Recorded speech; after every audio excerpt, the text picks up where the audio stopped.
All right, welcome to the Creation to Cash Flow podcast. On this podcast, we discuss strategies to help you improve your mindset so that you can thrive and achieve financial freedom, whether you're a creator or an entrepreneur.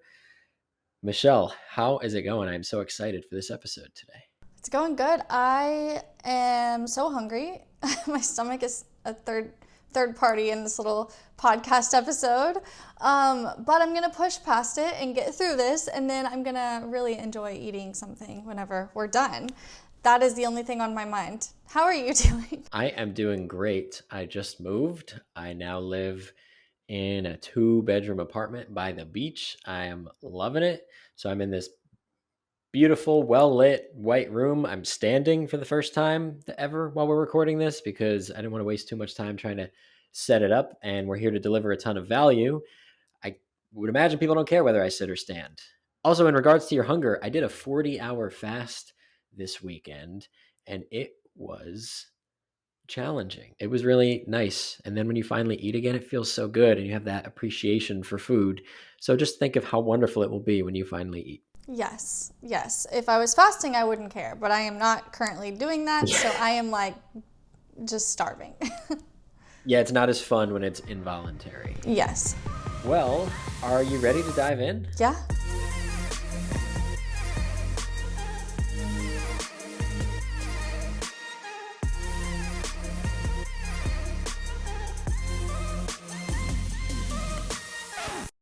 Okay, this week we are talking about building a daily ritual because truly, so far this year, you and I have each done a really good job at this, and we're feeling the positive effects of our new daily rituals. So, to start, let's just fill people in on what we've been doing. You can start us off. Okay. Well, I mean, this is something that I have done and we've talked about a lot, but I kind of fell off during the winter time or during like Q4 of 2024 on purpose too, because I was like, does this really make that big of a difference in my life? Like, does this really change anything? And I'm not kidding you. There is nothing you can tell me that is opposing my belief and my conviction about the importance of waking up and grabbing a journal, grabbing your diary, grabbing the 6-minute diary that I do every single day, or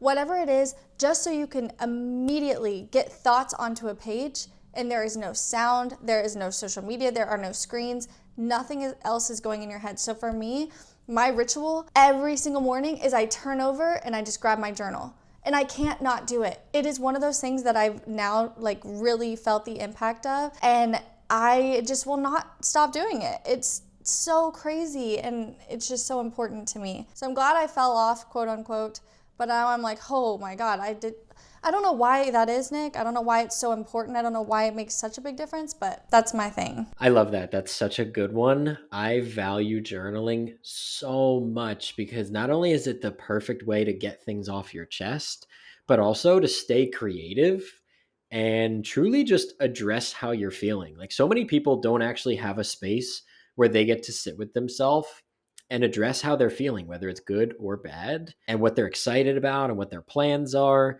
So the fact that you give yourself a space to do that every single morning, and that's the first thing you do, it's not really a secret that you're going to have better, happier, healthier, more productive days than anyone else out there. Well, yeah, and also this one isn't even like, what are my feelings today? Even though I do like write that sometimes, but it's like the most simple questions, but it is such a big life change for me where it's like, what are you grateful for? What are you going to accomplish today? And what's an affirmation? And every single affirmation, I'm like, I am wealthy, I am healthy, I am like, I just have all these I am statements I write down every morning. Every morning. And it's crazy. It's crazy looking back at, over the years where I used to be like, I drive a Tesla when I didn't have one and it was my dream. And then to see that come to fruition is just beautiful. That is beautiful. That's a really exciting thing. We're going to talk a lot about that specific habit and how everyone can build their own daily ritual.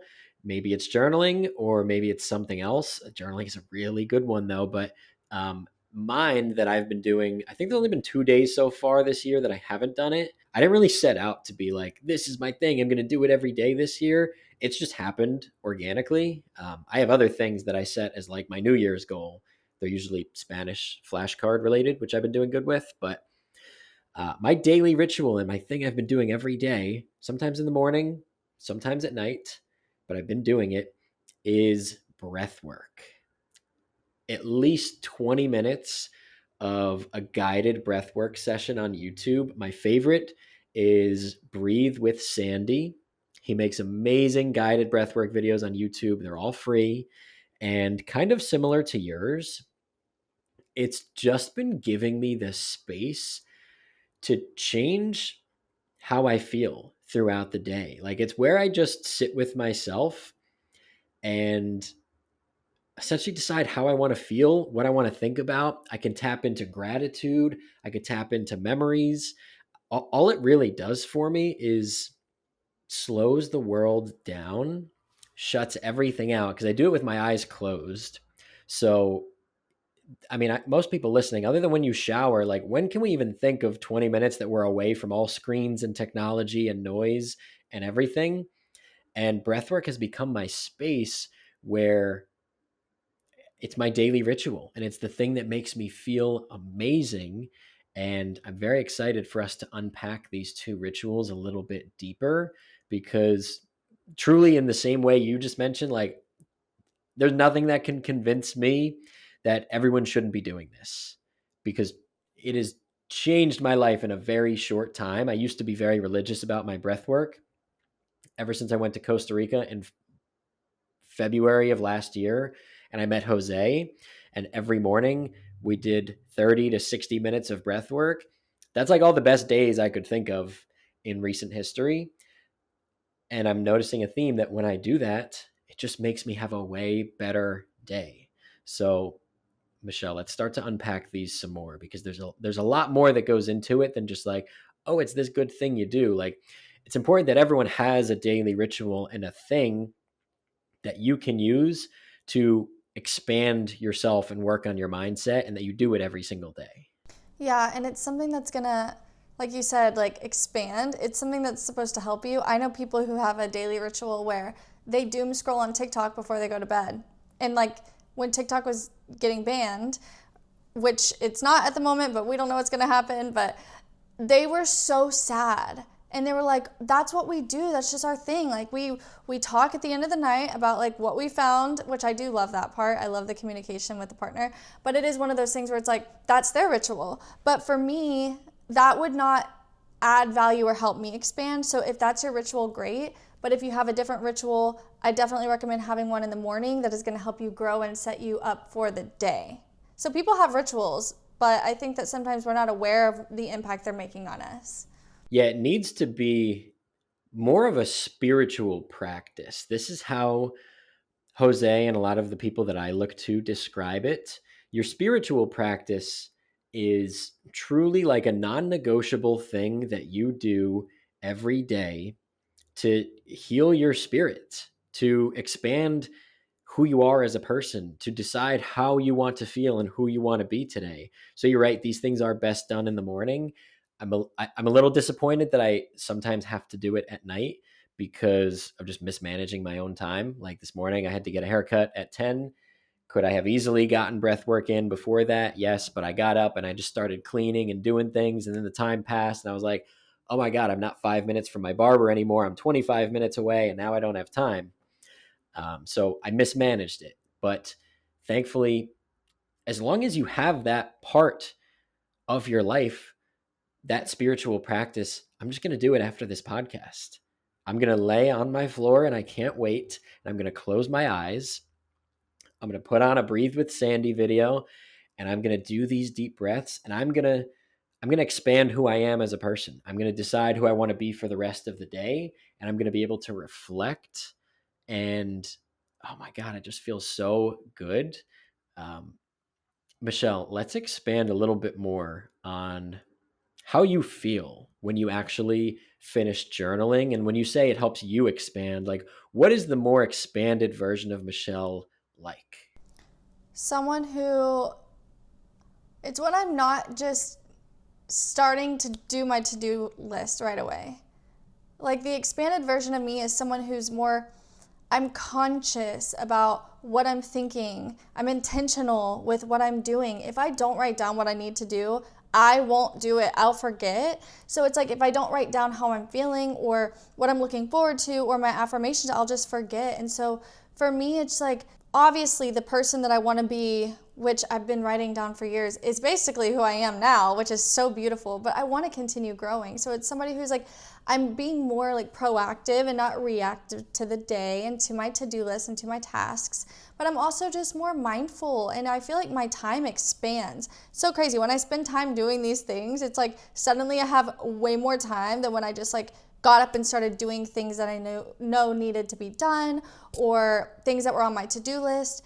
It's like I suddenly find all this time whenever I spent time doing more. It's almost like the invested time like comes back tenfold. That's such a wise way to say it, because you're right. Like, the fires never stop. There's always plenty of things on the to-do list. But the reason you need a spiritual practice and a daily ritual that helps you expand as a person is so that you don't just waste your life crossing things off the to-do list, and you take time to remember that you are a human and you feel certain things and you desire certain things, and to give yourself space to not only create action plans to achieve them, but also to remind yourself of the things you're grateful for, of the fact that waking up today was an absolute blessing. And just like we talked about on our last podcast, every day is worth more than $10 million. It's worth more than $100 million. So if you're starting your day with a spiritual practice where you acknowledge that, you'll end up losing a little bit of time, but then you'll use the rest of your day more wisely and you'll get more done than if you just wake up and like start going to-do list, to-do list, to-do list. Yeah, it's so weird. I know we say it all the time, time isn't real, but it's just the weirdest thing how it's like, how is it that when I take time to do these things, I suddenly have more time than if I didn't, when I know they're good for me. But what's an expanded version of you, Nick? Great question. I guess in order to answer that, I'm actually going to reverse engineer it and think about, like, who is Nick on the days where I didn't do something spiritual in the morning, where I didn't do breath work, where I didn't meditate, where I didn't try to be proactive to the day. And on those days, that's when I feel like my thoughts are less clear, my actions and the things I need to do are less clear. And I look back on the day and I'm just like, that wasn't even my day. Like, I just ended up doing a bunch of stuff that had to be done and helping other people. I didn't do anything for me. While on days that I do my spiritual practice, I do my breath work, or I go to the gym, or I meditate, because I do change it up sometimes. As long as I'm doing that spiritual practice, those are the days that I feel like I give the most value to the world. I'm the most grateful to be alive. I take all the pressure off of myself. All of my anxiety goes away, and I feel like I can just be, and I feel like I am enough, and I'm just way happier. I'm happier, I'm healthier, I make better decisions, I eat better, I remember to drink more water. Like, when you do these things, it just starts you off. It's like making your bed in the morning, where like you just start on a really good note and you're like, I'm going to do something else good. I'm feeling good, so I'm going to do something else good. And it just keeps going. Yeah, I think too, they say most of the time people break habits that are good, or they succumb to temptation towards the end of the day when they're really tired, like me and my talkies at the end of the day, right? Like that's what I would want. But when I start my day with my journal and then I make my bed, I'm like feeling confident. I'm like, oh, I can do things. Like I'm confident in who I am and what I'm doing. So throughout the day, like you said, you remember to drink more water. And I'm like, oh, I want to eat this thing for dinner that's good for me. I don't want to eat the chips and salsa, because it's almost like I am proving to myself that I am worthy of being taken care of, and I only want to continue taking care of myself. Almost like the standard is so high because I set the bar that high that day. And it's almost like you have to do this for yourself. No one's going to do it for you. People are going to just take from you. That's what we want as humans subconsciously, like not us. We're amazing, right, Nick? We're perfect. I'm just kidding. We're not at all. But like subconsciously, people are usually like just takers. not even with ill intention. It's just they know what they have, and they like want something from someone else, even if it's a reply to a text or me to answer their phone call. So it's like I have to set boundaries, but I also have to give enough to myself to where I can give to someone else without me falling short on what I need and my self-care and my necessities as a human. That's very well said. It brings me right back to, you mentioned it before, essentially being proactive or reactive. And when you're proactive, you're in charge of the day, you're in charge of how you feel, you're in charge of everything. And those days start with your daily ritual, your spiritual practice. The days that don't start with that, you're reactive. And I mean, I lived most of my life waking up reacting to the day because I would wake up to my alarm, a horrible blaring alarm that's just an awful note to start. And I set the alarm 10 minutes before I know I got to walk out the door and go to class or go to a work environment that I don't like, or I would just be reactive to the day. I'm just getting thrown around. I'm like, oh, I got to wake up. Now I got to get dressed. Now I got to do these things. Now I got to go to work. Versus instead, once I started to expand as an individual and I started wanting to build a business and I started wanting to become the best version of myself, I started waking up a lot earlier so I can be proactive. I'm not reacting to my alarm, trying to rush out the door in 10 minutes. I started waking up early and I started laying on the floor and I started meditating and I would stretch a little bit and I would write in a journal a little bit. And that routine has changed a lot over the years.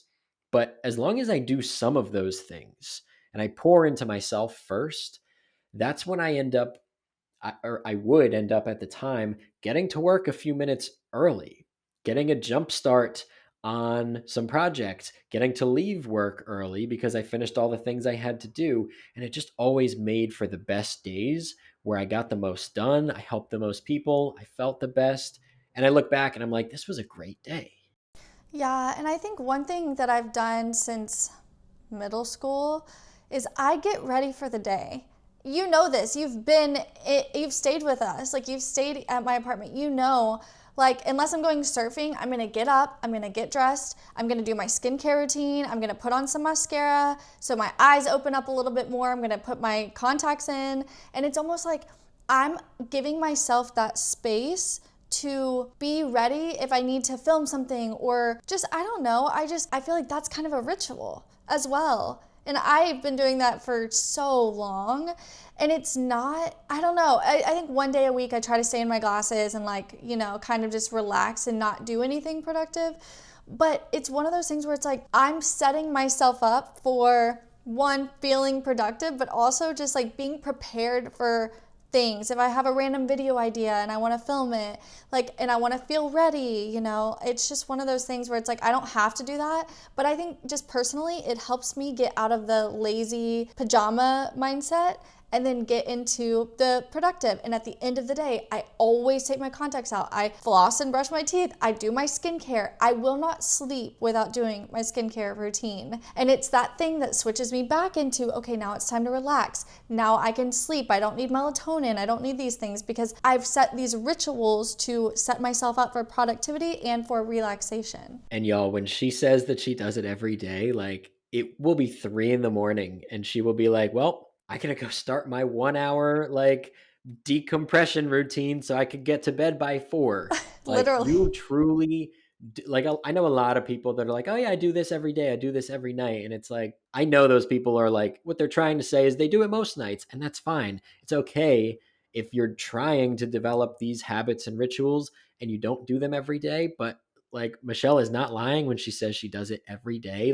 It is crazy how religious you are about it. And it's impressive because that is how you have found so much success and wealth and abundance in your life and the ability to pour into other people because no matter what, to start your day and to end your day, you pour into yourself. Yeah, I feel like I have to. Otherwise, I'm just going to be thrown around like I was in 2020 when I burnt out. I was literally a ragdoll that people were like, I need this, I need this. I was putting out fires and none of them really had anything to do with me. So I'm not doing that anymore. And you can physically see it. Not that I do it for looks or anything, but you can physically see it. You notice it on the outside, whatever's going on the inside. That is exactly how I would describe it. Even the same year, you have seen my old license picture, Dude. Jersey Nick. We refer to him as, because I just looked pissed, and the reason I looked pissed is because I was. I also just found my college IDs recently as I was cleaning and moving. I will show you those as well. Um, Kate, Kate, text me. I will send them to you, and you could use them as a short form clip, and we could show people like, here is Nick now, who is so happy and healthy looking, and here's how Nick used to look. I was still me, but I was working on getting the practices in place to become this version of myself, and I had to shed quite a lot of bad energy to do it. And the way that I did it, oh my God, I just saw a huge fox outside my window. This is new. Whoa. Um, Walking on the sidewalk. That was very interesting. New neighborhood, new things. What? Is that a thing? Do foxes just roam around in New Jersey? Yeah, there are foxes, but I don't know if I was expecting to see that just now. That was very interesting. I had to call that out. Okay, But anyway, what I was saying is that essentially, go ahead. Do you have something? one of my robots just talked to me. That was so weird. I was just gonna say how you just felt, how you couldn't help but say it. That is me on an everyday basis with normal things. So just so you know, if you want to understand ADHD at all, the feeling of seeing a fox, that is how my brain works all the time with the most mundane things to you, but they're very like, I have to say this. Do you hear my robot? No, I don't. You have a robot talking to you? What kind of robot? It's my vacuum and mop robot. Oh, Anyway, okay, sorry. Continue. Fox, bye. yes. What I was going to say is that whether you're being proactive or reactive and you have these daily spiritual practices or you don't, is essentially like the analogy I will give everyone is it is like swimming. Are you swimming with the current, right? Where the current is helping you get to where you want to go? Or are you swimming against the current where you're using a ton more energy and you're not going to get as far and you're going to accomplish less, even though you're working harder? That is how life feels when you don't have a spiritual practice. And in 2020, when I was working really hard to become a civil engineer, and then I became a civil engineer, and I'm working on projects all day that I hate. I'm waking up at the last possible minute. I know I can wake up and get out of bed and get to work just late enough to not raise any red flags, but like not early enough where I have to sit there for 5 minutes longer than I can tolerate. And it's just a terrible way to live life. Everything opened up for me when I started getting up earlier and pouring into myself first. And I'm feeling that tenfold right now with 20 to 30 minutes of daily breath work. I also like to think of this a lot like emptying a lint trap. Like, you know how when you are drying clothes, you got to empty out the lint trap? People that don't have a spiritual practice and don't have time for inward reflection and expansion, it is like they are just running another dryer cycle and another dryer cycle and another dryer cycle without taking the lint out. And it is building up and building up and building up. And if you don't ever take it out, you will have a fire. Whoa, what a great analogy. Oh my God. I had to do it like every single load because my dog's hair is insane. That is such a good analogy and so true. And I've felt that and experienced that myself. So freaking empty your lint bin, my friends. And it's the same where the way most people do it is they wait till the lint trap is so full that they see it's causing issues in the dryer, and they don't wait until a fire happens. They empty it out then, right? They take out just enough that they could start running the dryer again. But that is not the same. Your dryer works a million times better, and it's way safer too if every single time you run a dryer cycle, you take the lint out. And that analogy is like applies to your day. Like each day is your cycle, and you need to empty out the lint trap daily, like Michelle does. Because if you're like me, or maybe 6 out of 7 days of the week I'm doing it, that's great. But on that seventh day where I didn't, well, that day fucking sucks compared to the others. I'm not nearly as happy, healthy, productive, expanded. My dryer's not working as well those days. Today is one of those days. Like I feel like I'm crushing it. Like we had a great Q&A and things before, but I know this is not all I have to give. I'm just in a new environment, so I'm feeling inspired and things are coming out nice. But I actually have more to give. Like I'm not at my best today because I have not done my spiritual practice yet. Um, so yeah, the lint trap analogy. I also just hired a spiritual coach for it was like a $6,000 investment, but I'm in a place right now where I am seeing that your ability to just like work helps on the road that a lot of us creators and entrepreneurs are on. But also, if you're not pouring into like your soul and the highest version of yourself, one, what is it all for? And two, you risk like losing yourself in that process. And I feel like I'm finding a lot of success lately and I'm doing a lot of amazing things, but I don't want to lose myself in that. I don't want my identity to get tied up in that. So I have hired someone to help me make sure that I'm pouring into myself always. I know who I am, I know what I want, and I never lose track of that. And it's a very exciting thing. It's amazing. Yeah, it's so important, especially as an entrepreneur, especially as like a creator, and most definitely as an influencer. A lot of influencers, there's a whole thing where they just lose themselves. And it's because they slowly start saying yes to things they don't want because of the money. Like, oh, they'll pay this amount. Sure, I'll promote that. Or sure, I'll stand by that. And it's like, you lose yourself. And I see it happen so often. I'm sure it happens in every single industry. Of course, we see it happen to influencers because that's literally what they do is they post online. Other people aren't posting online, but they're losing themselves. I know people personally, people in my family who are like, I don't even know what I like doing. I don't even know what I'm good at anymore because they've spent so many years doing something that was inching them further and further away from that thing that they originally loved. And so you have to always stay in alignment with, okay, am I still enjoying this? Am I still wanting to do this? And not staying for the money. Never stay for the money, you guys. It's never worth it. It's sad. I know so many people like that too, that like they don't know what they're good at, they don't know who they are, they don't know what they want to do with their life. And it makes me sad only because I know that I feel like I want to help those people.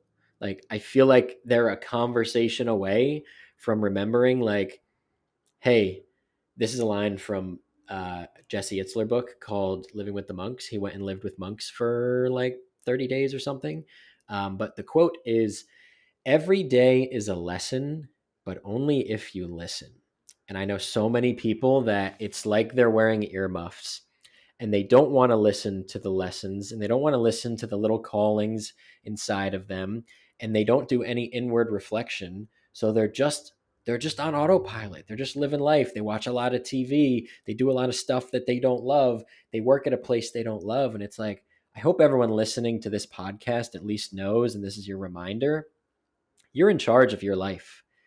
It might not be easy to make changes when you work someplace that you don't love. Like it doesn't just mean, oh, Nick and Michelle said I could do whatever I want, so I could just quit today. Like it's not like that. But if you pour into yourself and you listen to those callings and what you want, and you get in touch with who you are and how you want to live your life, sure, it takes a little time, but you can build the life that you want. You can make the amount of money that you want to make.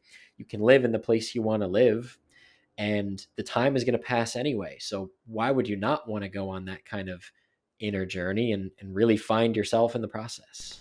Yeah, and like you said, you make your life what it is. And the way that you start doing those more difficult things, like maybe a job transition, a career change, is you start with the things you can control, your inputs, like a daily ritual, like a daily habit. That is going to start slowly building you up to then feel like, okay, now I can make the big changes, but you have to start small. So if you are the person that's listening to this that does want a career shift and you don't currently have a ritual in the morning, a spiritual ritual, pouring into yourself ritual, that is where we want you to start. That is the place that is going to be the foundation to get you built up to the confidence to then make the big changes. But if you're not even starting with the simple things, 5 minutes of your morning, then of course it's going to be difficult for you because you can't even do the most simple thing. Yeah, and to help people come up with like what are the qualifications for what this daily ritual, morning practice, spiritual practice, whatever you want to call it, like what are the qualifications for what it should look like? I will first say that there's not a right answer. Like for Michelle, it's journaling. For me, it's breath work. Next month for me, it might be yoga. I used to do that every morning. Sometimes it's journaling. Like, as long as it's a place for inward reflection, that is the qualification. Certain people respond better to certain things, but if you don't do anything, no matter which one you pick, it's going to help you. If you just sit there and meditate, which, by the way, meditation does not have to be this fancy, amazing. Sometimes it's just sitting there with no phone near you, with your eyes closed, for as long as it takes to just go through what comes up. You are emptying out your lint trap when you just sit there and think, and things will come up, and something you're anxious about will come up, and then you can think about it and work through it. And then something else will come up, and then you'll remember something on your to-do list. Like, that is meditation. It's just clearing out the inbox or the lint trap. So, whatever it is, as long as it's a place for you to, with no distraction, reflect inward and think, then that is a great place to start. What are some other things that you've done in the morning or as part of your routine from 2020 to now 2025 that you feel like helped you expand as a person, aside from journaling? Making my bed, without a doubt. Not getting on my phone, no screens for at least 30 minutes. Listening to audiobooks or podcasts that add value while getting ready in the morning. While I'm doing my morning routine, I still do that. I was doing that this morning. I definitely recommend, at the very least, splash your face with cold water, but I love like a good cold shower, even if you're not washing your hair. But just like getting your body kind of just in that frozen state for a second to just kind of shock it awake. Coffee is one of my rituals for sure. I love me some coffee. And I do feel like that has been helpful because it just awakens my little ADHD brain. Taking multivitamins, supplements, liver, all of that as well. And then intermittent fasting. I've been doing that since 2020 and I love it. I love that obviously not on days like this where I'm starving, but it's only because I went to bed early last night, so my body's not really, aligned with that. But it's one of those things that it's like, I don't have to think about it, and then I don't consume something that might make me sleepy. Instead, I'm just kind of getting all the natural chemicals and everything waking up, and then going on with my day until like 11 or 12 p.m. 11 a.m. or 12 p.m. I love that you mentioned cold, whether it's a cold shower, cold water on your face, cold exposure. To me, that is the most expansive one that I started with. And I literally documented it in all of my first TikToks where I was like, here's everything I do every single day, and I'm going to document it until I'm a millionaire. And that series only lasted 7 days because I was just a little bit new and naive to social media. But the daily ritual part lasted for many months. I just stopped documenting it daily on TikTok, but cold exposure worked really well for me as a starter daily ritual because it was hard and it was something that I know every single morning I will not want to do. Like, it's easy right now, if you're listening to this, to be like, yeah, Nick is so right. Like, I'm going to take a cold shower tomorrow morning. Yeah, you probably aren't, because right now you're feeling all amped up because you're listening to this podcast. But the challenge is when you wake up in the morning and you're on autopilot and you have to totally retrain your brain and your habits to go do something miserable. That's when it's really hard. And that's why that one was so expansive for me, because not only was cold exposure, like getting in an ice bath, great because you meditate and your thoughts go a little bit crazy and you sort through the inbox, but also you're just doing something so hard that you don't want to do. And no matter what you pick, you're going to be fighting that at first. You're going to be fighting the fact that you're not going to want to do it. Like, it's easy right now to say you want to journal in the morning. I'll start with that. It's easier. The challenge comes in the actual morning when you just opened your eyes and you're exhausted and you don't want to do it and you're cozy in your warm blanket and you want the extra sleep. That's when it's really hard. But that's also when you need to do it the most. Jose always says this. Changed my life thinking about it this way. I just wish he told me 4 years earlier. He says that breath work is twice as important on the days that you don't want to do it. And that to me was like, mind fucking blown, because you're right. Like, your daily ritual, your spiritual practice, your inward reflection, it's even more important on days that your brain or your calendar is trying to convince you that you can't or you shouldn't do it.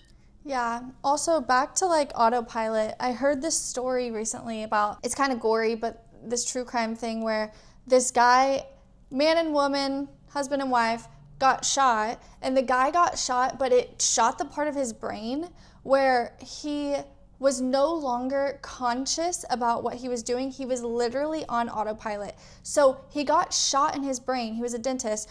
He continued packing his lunch. He's bloody everywhere, not even aware of what he's doing. But he did this every day for work. He'd pack his lunch, he'd go, he'd put on a different shirt. Like, he was not conscious about what he was doing. He was just doing the habits that he does every single morning as a dentist. And I was like, holy crap. There are things that we do that are so habitual that even whenever we're shot in the head, if that part remains, that habit part remains, and the other parts are gone, what is it that your brain would do right now? I asked myself that. I was like, what would my brain do if that was me? And I realized, like, okay, I would definitely journal, maybe not make the bed, but I would definitely do some of these things. Like, I would do my gua sha every morning. And I was just mind blown that our brains are built so instinctual like that once we create a habit. But it's the hardest part to get into the habit. That's the part that we want you guys to really figure out what works for you. Because ask yourself, if you were in that situation, what would you be doing right now? What would you habitually continue doing on autopilot based on your habits? That's such a crazy story and such a good, deep thinking question. I like thinking about it. I'm trying to think of like each year of my life, like how different would it look? Um, because there were times like 10 years ago where it would look awful. Like I would wake up at the last possible minute and then just like throw on a t-shirt, grab my backpack, go take college classes that I couldn't stand and just go I would just go be miserable on autopilot while I'm bleeding out of my head hole. I was figuring that, but I'm glad we know now for sure. Shame that that happened. Um, right now, I would love to think about what I would do. I think I would wake. It's weird because I'm in a new environment, so I'm in this vulnerable mindset where I can actually change all these things. I didn't make my bed today, but I have an excuse. I don't have any blankets or a comforter. There's nothing to make. Um, so You slept on a bed without blankets or a comforter? I had like a little blanket, like a couch blanket, like that you would like throw over your legs. You're so low maintenance. I don't even understand. Yeah, I'm also starting to question how low maintenance I am or if I'm just enjoying like wealth that I've created because I bought a ton of stuff that I feel like I didn't need to buy. But yeah, at my heart, like at my core, I don't need a whole lot. Um, yeah, I don't have pillows or blankets yet, but I got throw pillows and like couch style blankets, so that was fine. It's called a throw blanket, Nick. A couch style blanket is called a throw blanket. Yeah, we're working on it. We're working on interior design and understanding that world. I spent so much fucking money on your storefront over the last few days. Let me tell you, Oh my God, that makes me so happy. I have all of the. It's this apartment is just like yours. I have the same plates, bowls, and mugs. I love the black stone lane plates and things. They're the best. I loved cooking in your penthouse in LA and the way you can plate things on them because they're perfectly flat and you could like smear your sauce and everything. So you know I had to get those. Um, I got so much stuff from your storefront that I was like, what the fuck did I even buy that for? Am I even do I even need that? But it'll be nice for my guests and things. I can't just like have nothing here, so I need to get stuff. Wow, that was so nice of you to do that, by the way. Go out of your way. Anybody listening, if you know somebody who's like an Amazon influencer, go out of your way to go find their storefront on their Instagram or TikTok or whatever and just go get stuff. Like, that is so impactful. It's so like thoughtful, you know? I have my mom do that. She buys stuff from your storefront solely when she needs stuff on Amazon. Yeah, she got like the humidifier that you posted about the other day 'cause she needs a humidifier. And I showed her like, here is how to go through Michelle's storefront and go by room and find all the things that you need. Because that's what I've been doing. I'm just like, I need bathroom shit. I need one of those stone mats made of diatomaceous earth that just gets wet and then I don't know where the moisture goes, but it vanishes. Um, so yeah, I got a bunch of cool stuff from your storefront. And what I was saying to bring it back, I was rambling because I was also trying to remember where we were. Um, is that because I'm in a new environment, my mind and my habits are very malleable, and I can rewire and retrain them. And to anyone who is, if you are really stuck in your ways right now, I encourage you. Oh, this is genius. I'm so excited I remembered this to share it with everyone. Rearrange your bedroom and rearrange the rooms in your house. I have done this pretty much quarterly, like not on the dot, but just like roughly every 3 months for my whole life. I would rearrange my bedroom.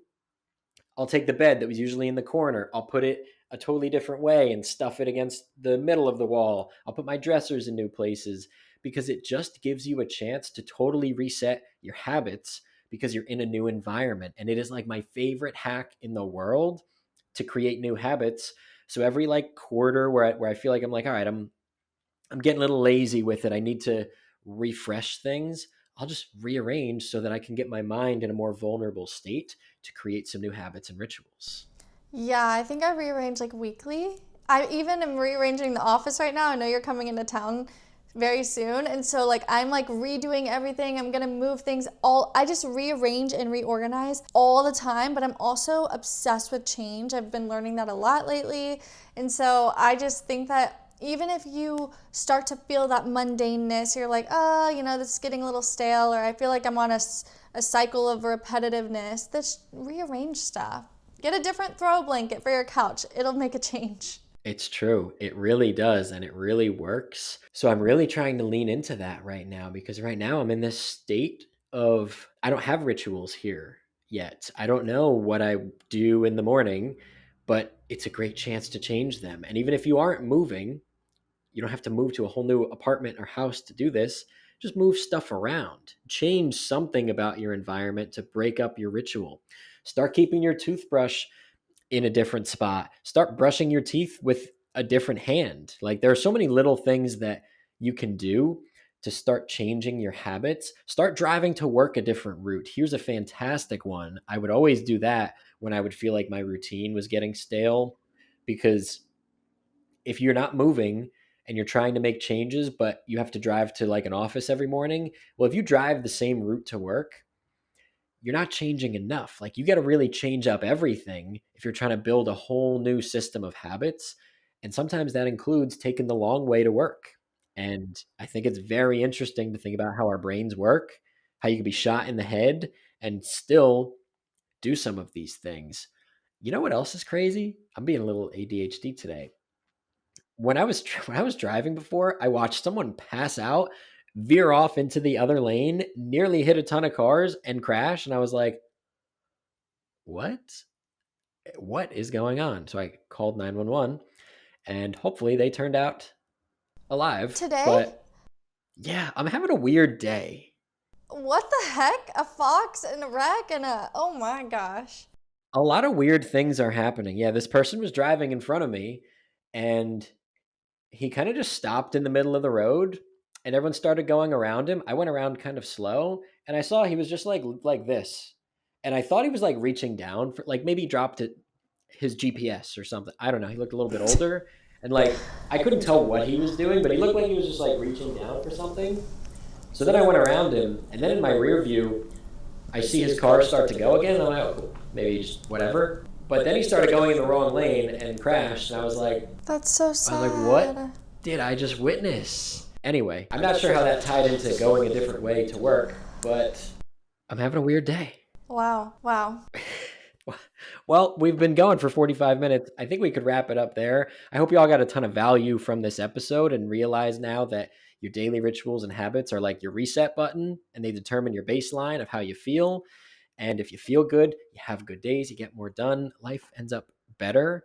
So if you loved this episode, if you laughed, if you got a little bit of value, if you learned something, if you don't want to forget it, make sure that one, bookmark it so you could return to it, but two, show us some love. We don't run any ads. We don't ask for your money. We fund this entirely out of our own time and money just for you guys. Literally, we do this just to help you guys. This is episode 94, and we're not asking you for anything other than a little love and support. Share it on your socials. Give us a good review on Apple Podcasts or Spotify or wherever you listen. We're on all platforms. Subscribe to the YouTube channel. Leave a comment. Just show some love because we do this for you guys and because we love you. All we ask back is for some love. So make sure to also follow us on socials. Check out at Michelle JH. That's Michelle with two L's, four E's, JH. Go look at her Amazon storefront, y'all. There's a lot of good stuff. If you're trying to get some new things in your life, out with the old, in with the new, that is a good place to go. But be mindful because there's a lot of good stuff, and you'll end up getting a lot of good stuff. Also, you can go to my Instagram, TikTok, wherever is at Get Ahead with Nick. I got all sorts of helpful free stuff in my bio. Nothing too crazy, but we have tons of free things that help all of you guys. So yeah, again, all we ask in return is just show us a little love because we love you guys, and we will see you next time.